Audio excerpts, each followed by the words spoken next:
So, all codes lead to Jesus. And the word code means codex, is a book. It's all scripted. It's a book. There's code right in front of you. And when I prayed and asked God what was going on, He showed me. It was right in front of me. So just like you can rightly divide the Bible, you can rightly divide this reality. That's why you have the gematria people, the Essenes. Everybody's trying to figure it out. Figure out the code, the creation code. They all have pieces of the pie, but they don't have the complete pie. I spent pretty much 10 years of my life. I'm still doing it, not as much because I cracked the code. So I spent most of my life, a third of my life, 10 years of my life. Let's see, 1/6 of my life, 1/6. 1/7, I guess. Depends on how long I live. Anyway, I spent a lot of my life, pretty much my whole life, looking for the truth. And when I saw the devil's code 666 on everything, I prayed. I was like depressed because I saw 666. And then when he showed me the blood of his cross and everything, so then everything was fine. But I had to go through the process of decoding this reality. And so I just posted something just now on the YouTube community part. I'll put it on my website too, where I showed how the 888, the 6996, and the MAE all point back to the same truth. It's all code complements. And the gematria people have a piece of the pie, and you can use pieces of the pie to see the whole. Just like a doctor, you can listen to a doctor to get a piece of the pie about your health, but you can also listen to a spiritual person, and you can also listen to a person who lifts weights, and somebody who studied the keto diet, and somebody who studied a dietitian. You can listen to 5 different kinds of people and figure out how to stay healthy, longevity. It's never just one perspective. If you stay in one perspective, you'll stay confused. If you think it's only your perspective, you'll stay confused. You've got to listen to a lot of different perspectives to see the whole. Now, rightly dividing the word of truth, the Bible, that's all you need. That's all you need. As soon as when you finally rightly divide the Bible and you got it, then you can dig deeper, and it's fun. You treat the code as fun. It's enjoyable. It's something. It just reinforces what the Bible already said. And those 3 codes I just mentioned, they all point to Jesus, that eternal life. You eat and drink of that eternal life, and that's why when He said, does that offend you? And they walked away, And the Pharisees and the legalists, they're all eating of the snake. It's the snake eating itself, right? And so everybody's eating of the snake. And you see the yin and the yang symbol is the flesh versus the spirit. And the flesh always persecutes the spirit. But the spirit leads the flesh, hopefully, to salvation. The flesh has to persecute the spirit, and hopefully the spirit can lead the flesh creature. The spirit creature can lead the flesh creature to salvation. Night chases day. Eve chases Adam. Wile E. Coyote, he chases Roadrunner. Now when Eve gets saved and Adam gets saved, they're in tune. They're not chasing each other. They're not running from each other. Just chilling, because they've already arrived at the ultimate code, and they become one in spirit. And so there's only one mediator between God and man, the Lord Jesus Christ.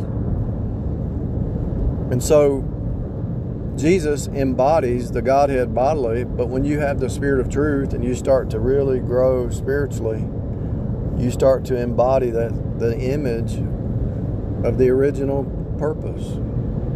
Adam and Eve originally were perfect. They fell. And their offspring showed the battle. Cain represents the flesh. Abel represents the spirit. Abel is resting in a sacrifice that he didn't do. Cain is resting in a sacrifice he did, the works of his hands in the field. Abel just tended the sheep. He's resting in that sacrifice. He's just tending the flock. But Cain is resting in his own sacrifice. That's where you get the legalism from. So you could take the book of Genesis and unfold all the other parts of the Bible, because it's progressive revelation. So you could take Cain and Abel and you could actually unfold the Freemasons. You could take Cain and Abel and actually unfold the legalists. The legalists want to be good. You can take Cain and Abel and unfold the Pentecostal doctrine. And all these doctrines that you see in the earth today, it's just works versus faith. Grace versus works. It's by grace, not of works, lest any man should boast. Does that mean you want to stay in your foolishness and your rebellion? No, he won't let you. Does that mean you still have accountability down here? Yes, because your body's still nothing but sin. Flesh body, you know. I remember my wife said, well, that's just my flesh. Yeah, but you made the choice to follow it, so bye-bye. It's your choice. It's not who I really am. I understand, if you're saved. But why do you keep doing it? Why do you keep making the same mistake? And it keeps getting worse. When'd you get saved? I've always been saved. Oh, red flag. Bye-bye. You just revealed to me you've never been born again. I'm not, you abandoned ship. Goodbye. If you were really saved, you wouldn't keep doing the same stupid junk over and over and trying to destroy somebody else's life along with yours. She might think she's got a better life, but I promise you, you reap what you sow. You reap what you sow. When you reveal the truth to people and they don't want to receive it, it's on them. It's not on me anymore. I'm revealing the truth. Everybody gets mad. What do you mean Eve should submit to Adam? What do you mean she's the flesh side of Adam? It's right there. She was taken out of the side of Adam. Adam's the flesh. God made Adam out of the dirt and breathed life. She's the flesh side of Adam. Am I saying that Eve is worse than Adam? No. In Adam, all die. In Adam, all die. What does that mean? Eve is a part of Adam. That's why the two become one. She's the flesh side of Adam as an object lesson, as a type and shadow. She's a helpmeet suitable. That's why all the women, saved and unsaved. Well, women just want to be loved. Yeah, we know that. We're not dumb. We know that. A saved man knows that. Somebody who can rightly divide the Bible knows that. Yeah, you just want to be loved, but you still need to be held accountable, and you still need to be under authority, because the weaker vessel needs that. I don't care if you like it. I don't care if that upsets you. I don't care if the Jezebel spirit in you wants to kill me. It's the truth. I don't care if you're saved, you're unsaved. The woman, unless she just stays single, she needs to submit to her authority. If you're single, you got a boss. If you run a business, you got a boss, which is the government and the IRS and all that. You got to submit to somebody in this world. Do you think that the children have to submit to the parents? Man submits to Jesus and the government and the tax laws and the work laws and the law system, and the government submits to God. It's actually The children, the woman, the man, and God. Jesus and then God. That's the 1 Corinthians 11 shows you that. There's order in the home. And if you don't like it, you're telling me that the woman is the only creature on the planet that doesn't have to submit. The cats submit, the dogs submit, the businesses submit, the man submits, the children submit, the government of the elected officials submit. Everybody's got to submit to some authority, but you're telling me that the woman don't have to submit to authority? What are you smoking? What delusion do you live in? What fake reality, Genesis 3 fake reality bubble are you living in? The reason you're having trouble is because you didn't want to submit to some authority, whether it's your husband, whether it's your boss, whatever it is. That's why you're having trouble. Fact, Jack. Because if you submit to somebody, especially a husband who loves you, if the husband loves you and cares about you, and you don't want to submit, and you want to cause chaos and trouble, and the Jezebel spirit jumps on you, and you throw. I just saw a guy yesterday, got beat up by his girlfriend, scratches all over his face.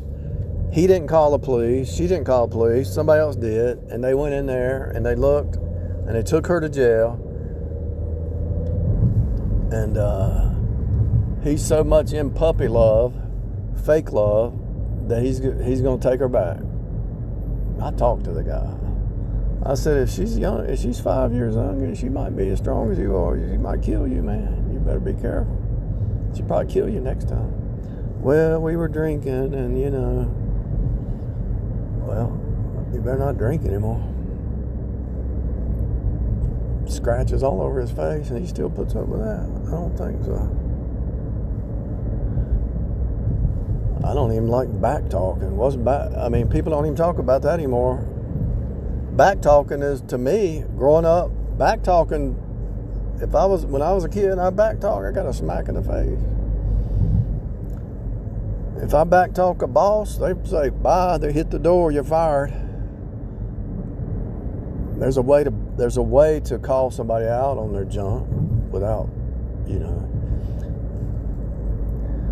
You read 1 Peter 3, Sarah submitted to Abraham and trusted God without fear or amazement, he talks about in there. Yeah, we understand you got some fear, but your fear creates delusions. And you try to throw people in jail, you try to get people in trouble based on some fake reality that you created in your mind. I've actually seen it across the board. I'm not even talking about women I dated or anything. I've seen how women create delusions because they believe it and they want it to be true. And I'm sure the women who married narcissistic men, they create a reality that they want to believe is true too that's not real. It's not even real. I've seen renters do that, men and women renters. They create a fake reality. It's not even real. It kind of blows your mind. You're like, what in the world?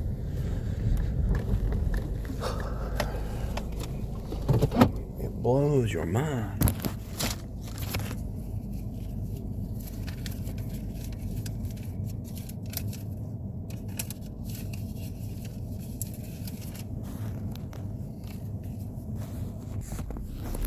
I just had to pause the audio, because I had to rent out a rental receipt.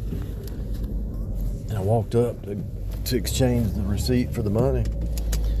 And the guy was on the phone, and he said, he was talking to somebody. And he said, he was talking to somebody, sounded like the guy was younger than him. And he was saying, well, that's right.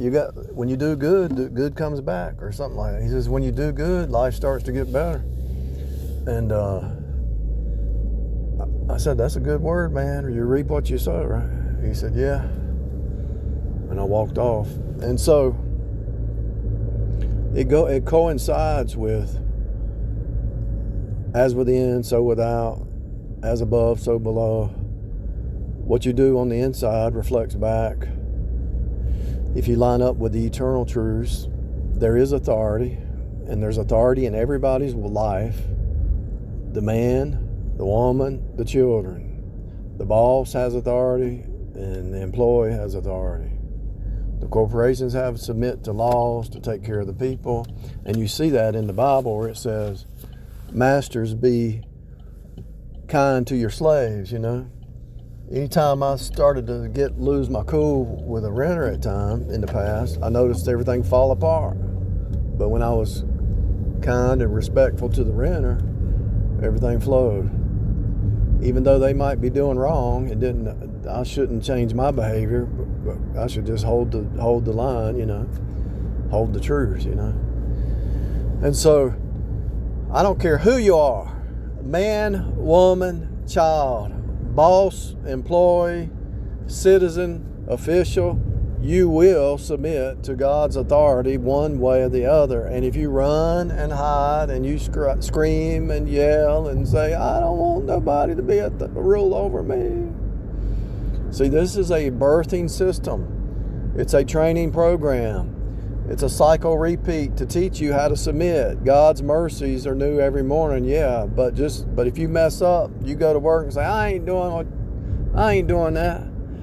You're fired. You got another job. I ain't doing that. You're fired. You ain't never going to get ahead. I ain't submitting to you. You're fired. You'll never get ahead at the game like that. It's rebellion. And men can have it too. The Jezebel spirit is in men just like it is women. But the types and shadows is what I'm talking about. Everybody gets all bent out of shape. You're saying evil or women are evil. Everybody's evil. What I'm trying to show you is really simple. Eve, the mother of all living. Everybody that came out of the womb, except for Jesus, is evil. Jesus came out of the womb, but the Spirit was from above, the Spirit in him. He embodied righteousness down here in this dead snake system, this cult. Dead culted snake. It's all a cult. Anytime you join a box, it's a cult. Whenever you get married, it turns into a cult. If you go knock on 10 houses and you sit down and talk, you're going to see these weird things going on in the house. And then you go to 10 more and you'll see it repeat. I promise you. I promise you. And you start to say, oh, so what is that pattern? What is that husband and wife sitting there talking and being rude to each other, or whether they're nice or rude or whatever? What is that pattern? It's the flesh cutting the flesh. They'll go to the house and they're all loving to each other. What is that? The spirit sharpening the spirit. When you cut the flesh, you get mad. When you sharpen the spirit, the other person, if they're saved, if the man calls out the woman, says, why you been in pride all week? If she's saved, she'll say, well, I think I was just under the weather, or she won't even get offended. If the woman says to the saved man, why you been whatever all week? He'll say, well, I had some stuff at work. He don't even get offended because he knows he's got the flesh. But if somebody's running the streets and cheating and gossiping, backbiting, going around, that's a little extreme if you're saved. I don't think so. And you won't submit to your authority. You won't let nobody rebuke you and call you and put you in check, just like in hockey. Check. Just like in chess, checkmate. Somebody wants to check you and hold you accountable is to save your life. And it's not necessarily to save your life necessarily if it's unsafe, to save your eternal soul, because God is using that authority in your life to show you that, hey, you need to submit, because you need to submit to the Father of lights and live. Because if you can't submit to authority in the natural, how are you going to submit to the Father of lights in the spiritual? Because you embody what you are spiritually. What's happening to you in the natural plane, you're actually embodying what you are spiritually. So you got a woman, she won't stay home. She runs the streets and she's crying and throwing a fit and telling everybody how evil them husband is. And maybe he is, she needs to just leave, not keep playing games, going back and forth. But she's embodying the fact that she's got the Jezebel spirit. She don't want to submit to nobody. Man can have it too. This is not an attack on women, but y'all think I'm attacking women. I'm showing you the object lesson. Adam and Eve. Eve was taken out of the flesh side of Adam, and the flesh is nothing but sin. And so Eve, the mother of all living, all the men and women born after her are in sin, except for Jesus. That's my point. I don't know why y'all can't see it. It's so obvious. Why get mad about something like that? I'm just showing you the truth. I guess it's too much meat of the word, and you want milk of the word, I guess.